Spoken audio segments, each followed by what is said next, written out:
Bienvenue sur le podcast Né pour vibrer, le podcast qui vous, qui vous qui vous met le feu, voilà, donc qui vous fait du bien.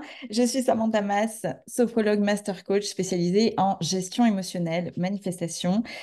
Mon but est de vous apporter des outils, des réflexions qui vous permettront d'élever votre conscience, de voir la vie avec une certaine philosophie et surtout d'être pleinement maître de vos émotions, pleinement maître de votre vie, épanouie, heureuse et pouvoir avoir un impact sur votre destin. Alors aujourd'hui, on va parler d'un sujet qui me passionne, que j'adore, qui est très lié au sujet des émotions, de la gestion émotionnelle, des stratégies de notre cerveau, puisque vous savez que tout est une histoire de cœur, d'esprit et de corps. Donc aujourd'hui, on va parler de comment finalement réparer ces erreurs. Vous savez, parfois, on a des réactions émotionnelles, des mots qui dépassent notre pensée, des réactions, on se met en colère, on dit des choses qu'on ne pense pas. Et à ce moment-là, on se dit, bah, j'aurais jamais dû faire ça, j'aurais jamais dû dire ça, ou du moins j'aurais pu ou dû réagir autrement.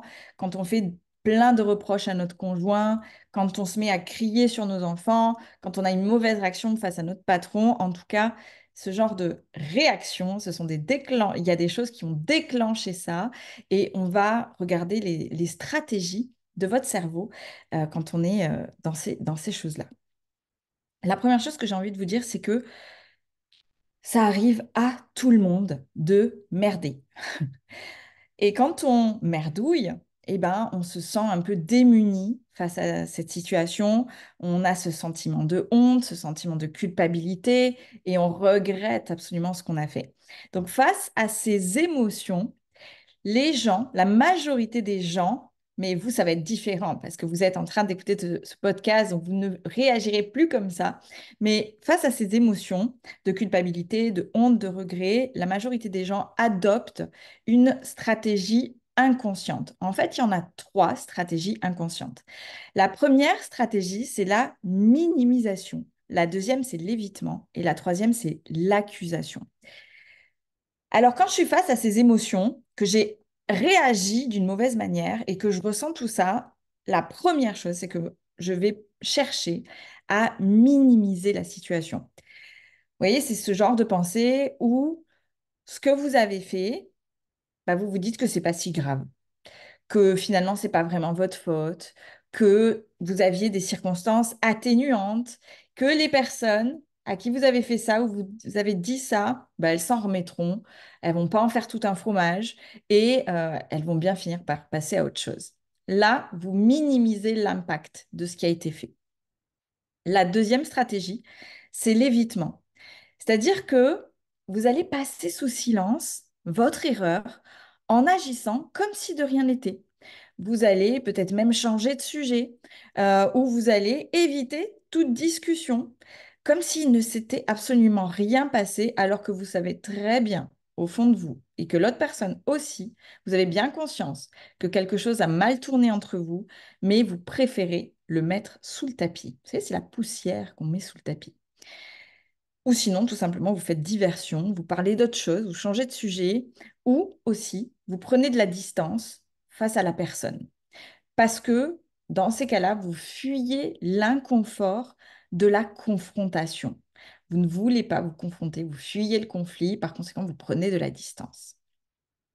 Et la troisième stratégie que votre cerveau va mettre en place, c'est l'accusation.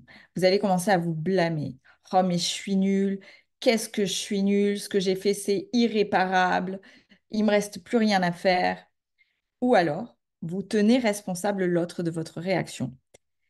J'ai peut-être agi de manière excessive, mais franchement, il l'a bien cherché. C'est sa faute. Il a bien mérité que je réagisse comme ça. Ça, ce sont des stratégies de votre cerveau. Mais clairement, c'est pas quelque chose qui va créer de belles relations harmonieuses, douces, dans la compréhension, dans l'intelligence. Non, non, non, non. Clairement, c'est des réactions inconscientes. D'accord? Donc déjà, la première chose que je voudrais que vous compreniez, c'est que ça ne dit rien. Ces réactions, le fait que vous les ayez, on est humain et on les a tous. Même moi, aujourd'hui, je les ai encore, de moins en moins, mais ça peut m'arriver. On n'est jamais à l'abri. surtout quand les événements sont gros ou que les paroles sont grosses. Donc, ça ne dit absolument rien sur qui vous êtes et sur votre valeur. Vous avez de la valeur, ça ne fait pas de vous quelqu'un de mauvais et ça arrive à tout le monde. Il faut comprendre que à ce moment-là, le cerveau veut votre bien. Il a la sensation que le seul moyen de vous protéger de cette situation, c'est d'utiliser une de ces trois stratégies. Mais aucune de ces stratégies ne permet de comprendre et surtout de transcender. Ça n'atténue pas le mal qui a été fait, bien au contraire, ça va l'amplifier avec le temps et ça va tuer la relation à petit feu. Et bien évidemment, ce n'est pas ce que vous voulez, c'est d'ailleurs pour ça que vous écoutez ce podcast. Donc, ce que je vais faire, c'est que je vais vous proposer une stratégie qui est beaucoup plus challenging, qui est beaucoup plus inconfortable, mais qui est beaucoup plus pérenne sur le long terme, qui va vous permettre de créer des relations magnifiques, harmonieuses, complices, de confiance et surtout de vous reconnecter à qui vous êtes et à la personne. C'est là tout simplement la stratégie de la réparation. Quand on merde, on répare. Et ça, on l'oublie trop souvent. Quand on merde, on répare, on sort les rames, peu importe le temps que ça va nous prendre, mais on sort les rames et on rame jusqu'à ce qu'on répare la relation. Donc, il y a plusieurs stratégies pour réparer. Il y a trois, non, ce n'est pas des stratégies, c'est des étapes plutôt pour réparer la situation. Vous pouvez vous référer au livre de Becky Kennedy, Good Inside, qui est vraiment exceptionnel pour créer de belles relations avec vos enfants. Donc, selon Becky Kennedy, le concept pour réparer va être de repenser la situation dans laquelle on n'a pas agi comme on aurait voulu agir, comme on aurait aimé réagir. On va la repenser, on va reconnaître l'impact de ça, de ce que ça crée émotionnellement, et ensuite on va prendre la responsabilité. D'accord?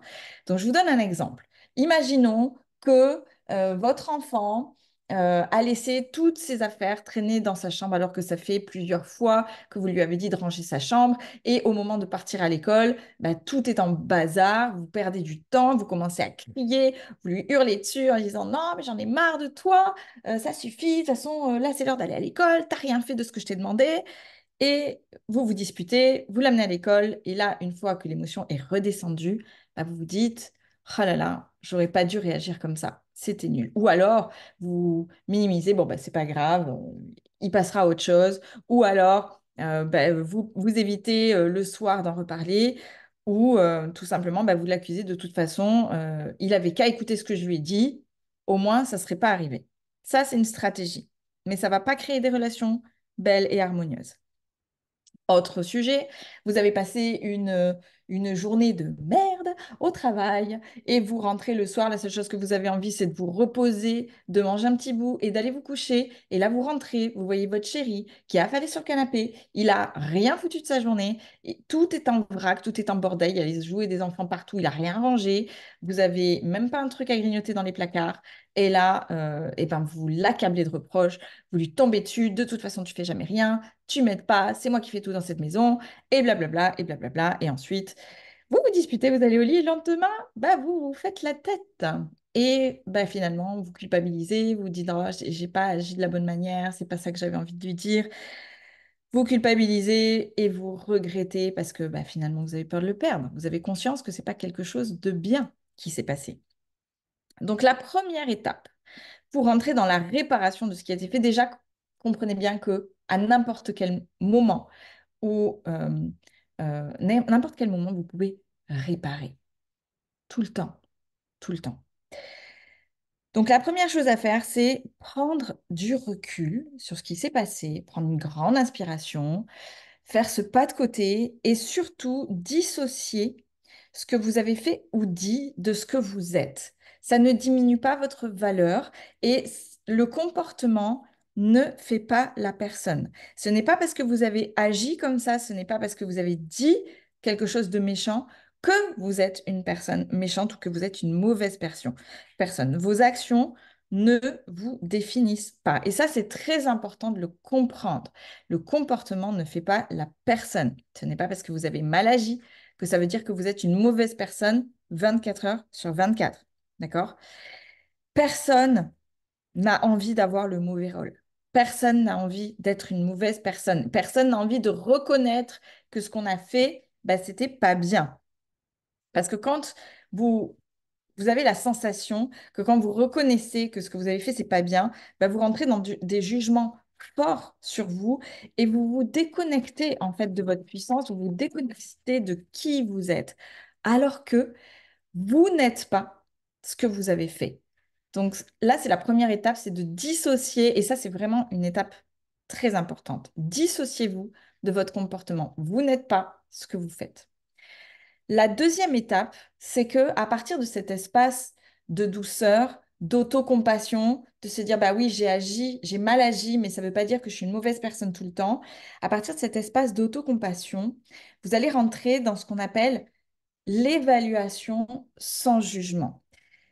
C'est commencer à vous demander qu'est-ce qui s'est passé en moi? Qu'est-ce qui a produit cette réaction? Qu'est-ce qui s'est réellement joué pour moi?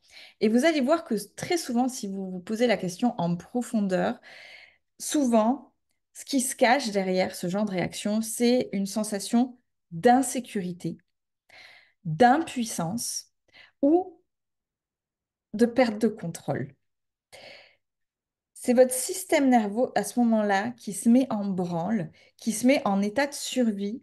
Et il a trois façons de se mettre en état de survie. C'est la mobilisation, la fuite et le combat. Je ferai un autre live là-dessus pour aller plus en profondeur dans votre système nerveux, comment il fonctionne. À ce moment-là, vous devez vous demander de quoi est-ce que j'ai eu peur? Qu'est-ce qui a fait que je suis rentrée en état de survie? De quoi j'ai eu vraiment peur? De quoi est-ce que j'avais besoin pour diminuer cette sensation? À quel signal je pourrais prêter attention la prochaine fois pour ne pas rentrer dans cette réaction? Qu'est-ce que je pourrais faire ou me dire dans l'instant pour apaiser mon système nerveux et ne pas rentrer dans ces réactions la prochaine fois? Ça va vous permettre de mieux vous comprendre. Toutes ces questions-là vont vous permettre de mieux vous comprendre, de devenir observateur de la situation et de ne plus être dans la réaction, mais dans l'observation de votre comportement. Ça va diminuer les risques que ça se reproduise dans le futur. Et on est d'accord que c'est ce que vous voulez. Et la troisième étape, c'est reconnaître profondément, être très honnête avec vous-même et reconnaître profondément l'impact émotionnel que ce que vous avez dit ou fait, ça fait des dégâts. Vous prenez l'entière responsabilité de ce que vous avez dit ou fait, ou d'ailleurs pas dit ou pas fait. Parce que parfois, c'est en justement en évitant, ça amplifie la chose. Et à ce moment-là, vous pouvez vous excuser de ne pas avoir regardé les choses en face, d'avoir minimisé les choses, d'avoir pas dit ces choses-là, d'avoir évité la conversation ou le sujet. Donc, c'est juste prendre l'entière responsabilité des choses. Et à ce moment-là, souvent, ça donne lieu à une conversation apaisée, ça donne lieu à des excuses ou toute forme de réparation, mais vous sortez les rames. Donc, vous pouvez, par exemple, si on reprend l'exemple de vos enfants, où vous avez pété les plombs le matin même, vous revenez le soir calmement sur le sujet et vous dites, je suis vraiment désolée de ma réaction de ce matin. Ça a dû vous surprendre, ça a dû vous faire peur de voir une réaction aussi forte. J'étais très en colère car j'avais peur qu'on soit en retard ce matin. Et comme vous, parfois, bah, j'ai des émotions très fortes. Je suis humaine et j'ai du mal à les accueillir et à les comprendre. Mais sincèrement, vous y êtes pour rien. C'est mon entière responsabilité. Et je suis vraiment désolée de vous avoir peur. J'essaierai de faire mieux la prochaine fois. Point. Et vous voyez à ce moment-là que réparer, c'est pas dire, je suis vraiment désolée pour ma réaction de ce matin, mais la prochaine fois, vous écouterez parce que ça évitera que je me mette dans cet état-là. Non, ils ne sont pas responsables de vos émotions. Donc réparer, c'est prendre l'entière responsabilité et ne pas accuser l'autre, ne pas remettre la faute sur l'autre. C'est je prends entièrement ma responsabilité sur le fait que mes mots ont dépassé ma pensée, ma réaction a dépassé ce que je voulais dire ou faire. C'est pas non plus dire je suis désolée, mais si tu n'avais pas fait ça, ce serait pas arrivé. Ou alors dire on n'y pense plus. Je suis vraiment désolée pour ce matin, mais on n'y pense plus. Allez, on passe à autre chose. Allez, c'est pas grave, hein. C'est pas grave. Non. En disant c'est pas grave, vous minimisez l'impact. Donc, c'est vraiment prendre la pleine responsabilité. Et quelque chose que j'ai envie d'aborder aussi, c'est qu'on on ne souhaite pas réparer, on ne veut pas s'excuser ni réparer pour obtenir la validation ou les excuses de quelqu'un. On ne le fait pas dans ce sens-là. On répare et on s'excuse tout simplement pour pas minimiser l'impact de ce qui a été fait. On prend la responsabilité émotionnelle.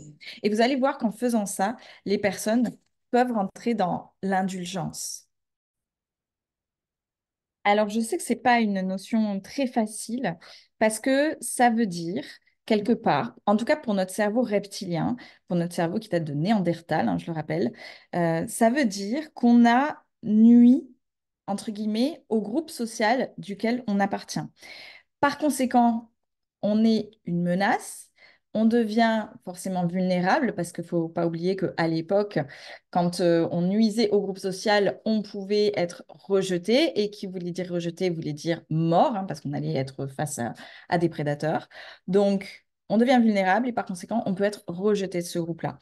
Donc, c'est pas facile, mais je vous garantis que sans réparation, sans une véritable réparation émotionnelle, sans reconnaître l'impact que vous avez émotionnellement dans vos réactions sur l'autre, ça altère les relations à long terme. C'est comme si ça se fissurait petit à petit de l'intérieur et ça devient plus réparable à un moment donné.